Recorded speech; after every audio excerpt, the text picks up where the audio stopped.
Hello दोस्तों, आप सभी का स्वागत है मेरे यूट्यूब चैनल में। आज की कहानी है तो मेरा जुनून हो, भाग 24। उस आदमी के असिस्टेंट ने कहा, जी सर, आपके कहे अनुसार सब हो गया है। हमारे पीआर टीम की मदद से सबकी नज़रों में आए बिना हमने उस लड़की सना के लिखे आर्टिकल को हर जगह रन करवाया है और बाकी न्यूज़ को तत्काल के लिए रोक दिया है। हाँ, गुड।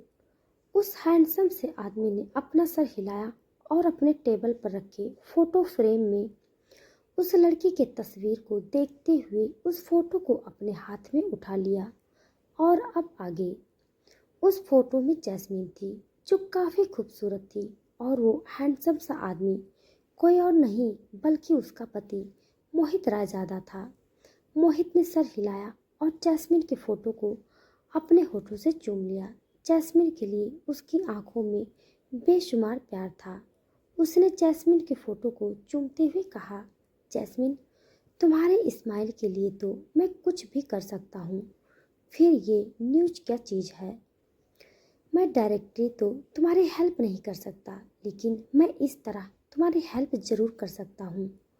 मोहित के असिस्टेंट ने मोहित को जैस्मीन के फोटो से बात करते हुए देखा और सर हिलाकर वहाँ से चला गया। असल में बात ये थी कि सना ने जो आर्टिकल लिखा था उसमें उसने जैस्मीन को काफ़ी हाईलाइट किया था, क्योंकि जैस्मीन उसकी दोस्त थी और वो जैस्मीन की मदद करना चाहती थी। आर्टिकल पब्लिश होने के बाद इस आर्टिकल पर मोहित के असिस्टेंट की नज़र पड़ी और उसने मोहित को इस बारे में बता दिया। उसके बाद तो मोहित ने अपने असिस्टेंट से कहकर इस आर्टिकल को पैसे देकर ज़्यादा से ज़्यादा साइट्स और सोशल मीडिया पर रन करवाया, जिससे रातों रात ये काफ़ी फेमस आर्टिकल बन गया। मोहित ने ये जैस्मीन को लोगों की नज़रों में लाने के लिए किया, जबकि सना अपने ऑफिस में सबकी नज़रों में आ गई और जाने अनजाने में मोहित ने उसकी भी मदद कर दी थी। जैस्मीन की फोटो को देखकर स्माइल करते हुए मोहित को हंसी आ गई। जब उसने अभी अभी आए नोटिफिकेशन को देखा, जैस्मीन का मैसेज था। लिखा था, बेबी, क्या तुम मुझे याद कर रहे हो। मोहित ने स्माइल की और खुद से कहा, ये हमेशा जान जाती है कि मैं इसे याद कर रहा हूँ। फिर उसने मैसेज का रिप्लाई लिखते हुए कहा, तुम्हें कैसे पता चल जाता है कि मैं तुम्हें याद कर रहा हूँ। उधर से जैस्मीन का रिप्लाई आया, क्योंकि हमारे दिल आपस में जुड़े हुए हैं महाशय। इस मैसेज के साथ दिल वाली रेड इमोजी भेजी थी जैस्मीन ने। मोहित उसे देख मुस्कुराया और लिखा, आज रात मैं घर जल्दी आऊँगा, तुम मेरा घर पर इंतज़ार करना। मोहित के मैसेज को पढ़कर जैस्मीन ने लिखा, आई एम सॉरी बेबी, लेकिन आज रात तो मुझे द फैशन होप शो के लिए जाना है। तुम भूल गई क्या। कोई बात नहीं, तुम अपना काम आराम से खत्म करके आ सकती हो। मोहित ने मैसेज पढ़ा और एक लंबी सांस ली और खुद से कहा, हाँ, आज की रात फिर अकेला क्या करूँगा। अपने मन में सोचते हुए मोहित ने एक प्लान बनाया और स्माइल करने लगा। उसके स्माइल को देखकर पता लगाया जा सकता था कि उसके मन में कोई खुराफाती आइडिया आ चुका था। उसने जैस्मीन को रिप्लाई किया, ठीक है बेबी, अपना ख्याल रखना। जैस्मीन ने भी बाय और लव यू का मैसेज ड्रॉप किया और अपने शो की तैयारी में बिजी हो गई। उधर आज सना भी उसी शो की कवरिंग करने के लिए पहुंच गई थी। जब सना प्रिया के साथ उस शो में पहुंची, तब उसे अंदर एंट्री नहीं दी जा रही थी। वहां पर भी लोकल न्यूज एजेंसी, जो कि छोटी थी, उसे अंदर जाने नहीं दिया जा रहा था। प्रिया ने दूसरे ही एंट्री की तरफ देखा और सना से कहा, सना, मुझे नहीं लगता कि हम अंदर जा पाएंगे। देखो, वो गार्ड जो है वो अंदर जाने वाले की आईडी और टिकट चेक कर रहे हैं। हमारे पास न तो आईडी है और ना ही शो का टिकट। हाँ, तुम सही कह रही हो। सना ने भी सहमति जताई और कुछ सोचते हुए कहा, फिर भी हम एक बार ट्राई तो कर ही सकते हैं ना। चलो चले। कहते हुए सना एंट्रेंस की तरफ बढ़ गई। प्रिया हैरान हो गई और वो सना के पीछे जाने को हुई कि तभी वो एक लड़के से टकरा गई। प्रिया ने उसकी तरफ गुस्से से देखा और कहा, ओ मिस्टर, क्या तुम्हें दिखाई नहीं देता कि मैं यहाँ से जा रही थी? जो मुझसे टकराने आ गए। प्रिया की बात सुनकर उस लड़के ने प्रिया को घूर कर देखा और कहा, माइंड योर लैंग्वेज चिपकली। रास्ते में तुम आई थी, मैं नहीं, समझी? हटो अब। कहते हुए उस आदमी ने प्रिया का हाथ पकड़कर उसे अपने रास्ते से अलग खड़ा कर दिया और आगे बढ़ा ही था कि सना ने उसके सूट बूट पर ध्यान देते हुए कहा, देखने से तो तुम रईस बिगड़ैल लड़के लगते हो, लेकिन मैं भी कोई भिखारी नहीं हूँ, इसीलिए पहले इस रास्ते पर मैं जाऊंगी, समझे? अब की बार अपनी बात कहते हुए प्रिया ने उस लड़के के हाथ को पकड़ा और उसे अब पीछे करके खुद आगे आ गई। उस लड़के ने चिढ़ते हुए सर हिलाया और कहा, क्या तुम बेवकूफ़ हो? तुम्हें लगता है कि मुझे यहाँ तुम्हारे पीछे खड़े होने की ज़रूरत है? हाँ, बेवकूफ़ तो तुम लगते हो। प्रिया बुदबुदाई। क्या कहा तुमने? वो लड़का चिढ़ते हुए कहा और आगे बढ़ गया। प्रिया भी पैर पटकती हुई वहां से सना के पीछे चली गई। वो गुस्से से बड़बड़ाई जा रही थी, जाने कैसे कैसे लोग आ जाते हैं यहाँ पर। हद है यार, मेरी ही किस्मत खराब है जो उससे टकरा गई। उसने फिर खुद से कहा, लेकिन इसे तो कहीं मैंने देखा है शायद।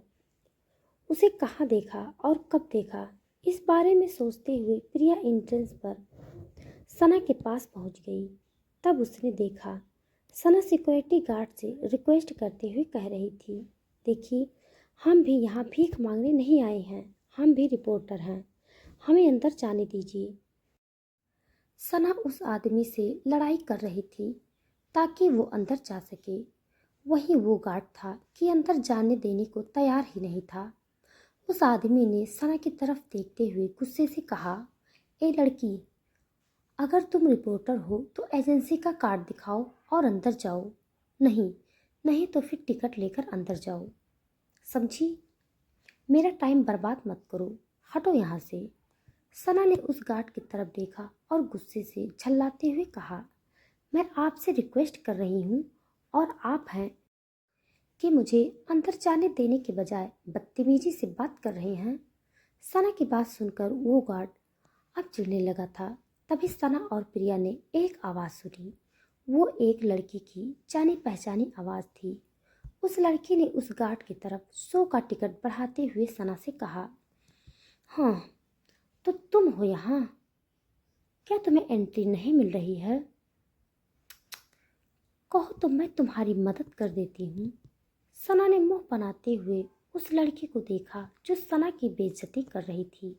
ये लड़की कोई और नहीं बल्कि तान्या थी, जो काव्या के द्वारा अरेंज किए शो टिकट से शो देखने और कवरिंग करने आई थी। तान्या सना को देखकर मुस्कुराई और उसकी बेइज्जती करते हुए कहा, कोई बात नहीं सना, तुम एक काम करो, तुम अपने दोस्त प्रिया के साथ अपने फ़ोन में इस शो को देख सकती हो, जितनी बार चाहे उतनी बार। और हाँ, कवरिंग की चिंता तुम मत करो, वो तो मैं कर लूँगी। इतना कहते हुए तान्या ने शो के टिकट को हाथ में लहराते हुए सना को दिखाया और मुस्कुराते हुए वहाँ से चली गई। प्रिया ने गुस्से से तान्या को गाली दी और कहा, कमीनी कहीं की, मन तो करता है मैं इस लड़की के बाल नोच लूं। जैसे ही प्रिया ने गुस्से से दांत पीसे हुए थे, ये कहा, उसके कानों में एक लड़की की आवाज़ सुनाई दी। ये लड़का कोई और नहीं बल्कि करीम का असिस्टेंट बिहान ओबराय था। उसने प्रिया को अपनी ठंडी आंखों से घूरते हुए कहा, तुमसे यही उम्मीद थी, तुम जंगली काली बिल्ली जो हो। तुम? प्रिया उसे एक बार फिर सामने देखकर हैरान हो गई। वहीं सना का ध्यान भी अब विहान पर गया। सना विहान से कुछ कहने ही वाली थी कि प्रिया ने विहान पर गुस्सा करते हुए कहा, हे, तुम यहाँ भी आ गए? सुंदर लड़की देखा नहीं कि आ गई पीछा करने। प्रिया क्या बोल रही थी उसने सोचा ही नहीं। वहीं सना और विहान ने सर हिलाते हुए उसे देखा। फिर विहान ने सना की तरफ बेबसी से देखते हुए कहा, मिसेज। इतना बोलते बोलते विहान चुप हो गया और फिर अपनी बात को सुधारते हुए बोला, मिस गुप्ता, ये जंगली काली बिल्ली आपकी दोस्त कैसे हो सकती हैं? सना ने विहान की बात सुनी और मुस्कुराने लगी। प्रिया ने गुस्से से विहान को देखा और कहा, तुम निकलते हो या बताऊं तुम्हें? मैं तुमसे बात नहीं करना चाहता। विहान ने प्रिया को पूरी तरह इग्नोर किया और सना की तरफ देखते हुए पोलाइटली उससे कहा, मिस गुप्ता, क्या प्रॉब्लम है? विहान की बात सुनकर सना को आइडिया आया। वो जानती थी कि उसके पति का असिस्टेंट उससे कई गुना ऊपर था और करीम का दायां हाथ था। इसीलिए उसने जल्दी से कहा, मिस्टर विहान, असल में मैं अपने न्यूज़ की कवरिंग के लिए अंदर जाना चाहती थी, लेकिन ये महाशय मुझे अंदर जाने ही नहीं दे रहे हैं। क्या आप मेरी मदद कर सकते हैं? हाँ, क्यों नहीं? विहान ने सर हिलाया। तभी प्रिया बीच में कूद पड़ी और कहा, हे सना, क्या तुम्हें लगता है ये नमूना जो सूट बूट पहनकर हीरो बने घूम रहा है वो तुम्हारी कोई मदद कर सकता है? ये ज़रूर यहाँ शो देखने और शो ऑफ करने आया होगा। प्रिया की फालतू बात सुनकर सना ने बेबसी से सर हिलाया और विहान की तरफ देखा, जैसे कह रही हो, आई एम सॉरी, मेरे दोस्त की तरफ से। विहान ने भी प्रिया को घूरा और चलकर आगे गार्ड के पास गया। उसने अपनी गंभीर आवाज में कहा, तुम मैडम को अंदर जाने क्यों नहीं दे रहे हो? उस गार्ड ने जैसे ही विहान को देखा घबराकर अपनी जगह से खड़ा हो गया और जल्दी से कहा, सर, आप, क्या आपको मुझसे कोई काम था? आपने मुझे बुला लिया होता। विहान ने अकड़ से उस गार्ड की तरफ देखा और कहा, मैडम को अंदर जाने दो, और हाँ, इन्हें कवरिंग करने से कोई नहीं रोकेगा, समझे? जी सर। गार्ड ने जल्दी से सर हिलाया और सना और प्रिया को वहाँ से जाने दिया और इन्हें टिकट भी दे दिया। सना स्माइल करते हुए अंदर चली गई, जबकि प्रिया तो विहान का रूप देखकर हैरान थी। उसका मुंह खुला का खुला रह गया। भला जब गार्ड से प्रिया और सना रिक्वेस्ट कर रहे थे और उसने उन्हें जाने की परमिशन नहीं दी, विहान के आते ही उसने अंदर जाने की इजाज़त दे दी, साथ ही फ्री का टिकट भी दे दिया। प्रिया मुंह खोले अंदर गई। अंदर बड़ा सा मंच बना था और चारों तरफ लाइट्स जली हुई थी। पूरा का पूरा हॉल रोशनी से जगमगा रहा था और वहाँ हजारों की संख्या में भीड़ भी थी। सना और प्रिया ने देखा, तान्या सबसे आगे की रो में बैठी हुई थी। प्रिया ने उसे देखा और सना से कहा, देखो, एक चुड़ैल दूसरे चुड़ैल के पैसों पर ऐश कर रही है। सना उसकी बात सुन मुस्कुराई और कहा, चलो हम अपनी सीट देखते हैं। इतना कहते हुए सना फर्स्ट रो को छोड़कर पीछे की ओर बढ़ गई और तभी प्रिया ने कहा, सना, टिकट पर सीट नंबर लिखा होता है ना, तुम उसे देख लो, ढूंढने में आसानी होगी। हाँ, सही कहा तुमने, सना ने कहा और टिकट हाथ में ले लिया। वो देखने ही वाली थी कि तभी सना के हाथ से किसी ने उसका टिकट छीन लिया। सना ने देखा ये तान्या और उसकी टीममेट्स थी। सना ने सर हिलाया और गुस्से से पूछा, तान्या, तुम्हारी प्रॉब्लम क्या है? क्यों परेशान कर रही हो? सना के सवाल को सुनकर तान्या हंस पड़ी और हंसते हुए कहा, सना, मुझे तो समझ नहीं आ रहा है कि तुम यहाँ आ कैसे गई। कहीं तुमने ये टिकट चुराए तो नहीं? फिर उसने प्रिया को देखा और कहा, प्रिया, क्या इस सना के साथ रहकर तुम्हारे इतने बुरे दिन आ गए कि तुम अब कोई चोरी टिकट्स ले रही हो? तान्या ने अभी इतना कहा ही था कि तभी एक स्टाफ का मेंबर तान्या के पास आया और उसने उससे कहा, मैडम, प्लीज़ आइए, आप हमारे साथ चलिए, आपके बैठने का अरेंजमेंट यहाँ नहीं है। तान्या, सना और प्रिया तीनों ने उस स्टाफ की तरफ देखा जो यहाँ के मैनेजमेंट की तरफ से आया था। तान्या के पीछे सना और प्रिया खड़े थे, जबकि स्टाफ के सामने तान्या खड़ी थी। मैनेजमेंट स्टाफ को देखकर और अपने लिए मैडम शब्द सुनकर तान्या एकदम से खुश हो गई। उसने सना की तरफ तिरछी नजरों से देखा और घमंड भरी मुस्कुराहट देते हुए उस स्टाफ से उसने कहा, क्या यहाँ पर आपने मेरे लिए कोई स्पेशल सीट बुक की है? तान्या के इस तरह खुश होने पर और सवाल पूछने पर वो स्टाफ मेंबर तान्या को अजीब नज़रों से देखने लगा। फिर उसने तान्या के मुंह पर सीधा जवाब देते हुए कहा, आई एम सॉरी, लेकिन मैं आपसे नहीं बल्कि मैडम से बात कर रहा हूँ। इतना कहते हुए स्टाफ मेंबर ने सना की तरफ देखा। प्रिया और तान्या तो उस स्टाफ मेंबर के मुंह से मैडम शब्द सुनते ही हैरान हो गई। तान्या ने सना को अजीब नज़रों से घूरा। तभी सना ने बात को संभालते हुए उस स्टाफ मेंबर से पूछा, क्या आप बता सकते हैं मेरी सीट कहाँ पर है? जी। स्टाफ मेंबर ने सर हिलाया। सना ने तान्या के हाथ से अपने टिकट्स लेनी चाहिए, लेकिन तान्या ने जल्दी से अपना हाथ खींच लिया और उस टिकट्स को सना की आंखों के सामने फाड़ दिया और डेविल तरीके से मुस्कुराते हुए कहा, अरे ये तो फट गई। आई एम सॉरी सना। प्रिया ने तान्या को ये करते हुए देखा और गुस्से से कहा, तान्या ये क्या किया तुमने? मैंने क्या किया? तुमने मुझे कुछ करते हुए देखा क्या? तान्या ने शैतान की तरह मुस्कुराते हुए कहा।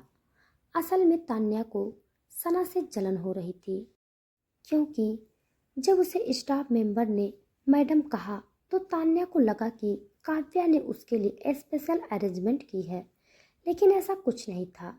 सना को अब समझ नहीं आ रहा था कि बिना टिकट्स के वो यहाँ पर अब कैसे रुक सकती है।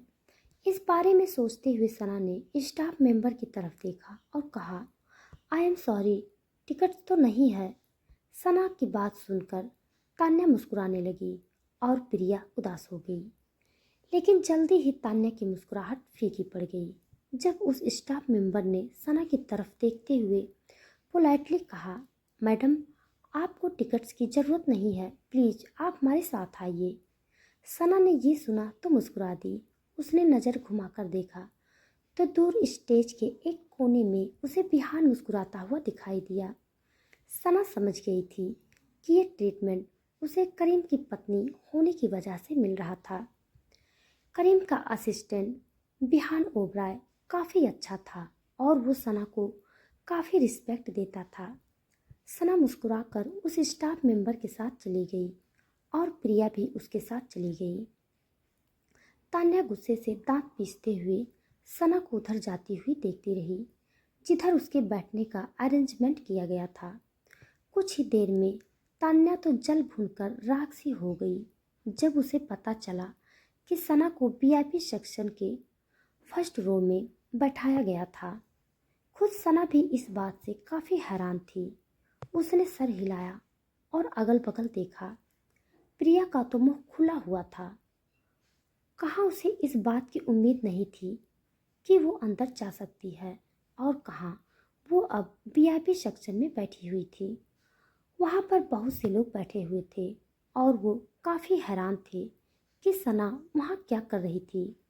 हालांकि सना कौन थी ये कोई नहीं जानता था, लेकिन उसकी खूबसूरती किसी से छिपी नहीं थी। सना के साथ उस वीआईपी सेक्शन में और भी बहुत से लोग बैठे थे जो बॉलीवुड इंडस्ट्रीज की जाने मानी हस्ती थी। कई प्रोड्यूसर, फिल्मों के डायरेक्टर्स, बड़ी बड़ी कंपनियों के ओनर। सना के पीछे बैठे दो अधेड़ उम्र के लोगों की नज़र भी सना पर गई। उसमें से एक आदमी ने, जो कि बड़ा डायरेक्टर था, उसने सना की तरफ देखते हुए और ध्यान से सोचते हुए उसने दूसरे आदमी से पूछा, मिस्टर डिसूजा, क्या ये कोई एक्ट्रेस हैं? मिस्टर डिसूजा ने सर हिलाया और अपने दिमाग पर जोर डालते हुए याद किया। फिर उन्होंने कहा, नहीं, मुझे नहीं लगता कि ये कोई एक्ट्रेस हैं। आज से पहले कभी नहीं देखा है। हाँ, डायरेक्टर ने कहा, जिसका नाम रवीश अग्रवाल था। सतीश अग्रवाल एक फिल्म डायरेक्टर थे और उनकी डायरेक्ट की गई कई फिल्में काफ़ी पॉपुलर भी हुई। उन्होंने सना की तरफ देखते हुए मिस्टर डिसूजा से कहा, मिस्टर डिसूजा, ऐसा लगता है हमें जिस चेहरे की तलाश थी वो चेहरा यही है। ये चेहरा हमारे फिल्म कैरेक्टर से काफ़ी मैच कर रहा है। हाँ, मिस्टर डिसूजा ने हाँ में सर हिलाया। फिर उन दोनों ने फैसला किया कि शो खत्म होने के बाद वो दोनों सना से ज़रूर मिलेंगे और बात करके पता करेंगे कि सना कौन है और क्या करती है। क्या वो उनकी फिल्म में काम करेगी? उधर सना के साथ बैठी प्रिया काफ़ी खुश थी और उसने अपने कैमरे को चालू कर लिया था। सना भी अपने काम में लगी थी, लेकिन उसका ध्यान पूरी तरह जैस्मीन पे था। वो स्टेज पर जैस्मीन के आने का इंतज़ार कर रही थी, क्योंकि जैस्मीन उसकी दोस्त थी। वहाँ बैठी सना ने अपने मन में सोचा कि क्यों ना बैक स्टेज जाकर सना खुद ही जैस्मीन से मिलकर उसे बेस्ट विशेष दे। यही सोचकर सना वहाँ से उठी और बैक स्टेज जाने के लिए मुड़ी। प्रिया वहाँ बैठी फोटोग्राफ्स क्लिक कर रही थी और वीडियोस बना रही थी। जब सना बैक स्टेज की तरफ बढ़ रही थी, तभी तान्या की नज़र भी सना पर गई और उसने मन में सोचा, ये लड़की उधर कहाँ जा रही है? जरूर इसके पीछे किसी आदमी का हाथ है, तभी इसे वीआईपी ट्रीटमेंट मिल रही है। मुझे इस बारे में पता करना होगा। क्या तान्या सना के बारे में पता लगा पाएगी? जानने के लिए आप सब मेरे साथ बने रहिए। हमारी कहानी आप सबको कैसी लग रही है कमेंट बॉक्स में ज़रूर बताइएगा। तब तक के लिए धन्यवाद।